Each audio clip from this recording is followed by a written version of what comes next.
হাম ও উপসর্গ নিয়ে গত ২৪ ঘন্টায় সারা দেশে আজও ৭ জনের মৃত্যু হয়েছে।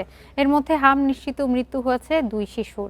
তাদের বাড়ি ঢাকায়। গত ২২ দিনে হাম ও হামের উপসর্গ নিয়ে ১৩৮ শিশুর মারা গেছে। এর মধ্যে হাম নিশ্চিত মৃত্যু ২০ এবং হাম সন্দেহে ১১৮ জনের মৃত্যু। বিকেলে স্বাস্থ্য অধিদপ্তরের কন্ট্রোল রুম থেকে পাঠানো এক সংবাদ বিজ্ঞপ্তিতে এ তথ্য জানানো হয়। এতে বলা হয়, গত ২৪ ঘন্টায় সন্দেহজনক হাম রোগীর ১,২৮২ জন হাসপাতালে ভর্তি হয়েছে। আর গত ২২ দিনে সন্দেহজনক হাম রোগীর সংখ্যা ৮,৫৩৪ জন। গত ২৪ ঘন্টায় নিশ্চিত হাম রোগীর সংখ্যা ১৮০ জন এবং ২২ দিনে এর সংখ্যা ১,০৯৯ জন।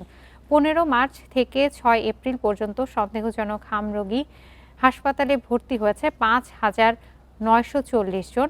একই সময়ে সুস্থ হয়ে ছাড় পেয়েছেন ৬,০১৬ জন।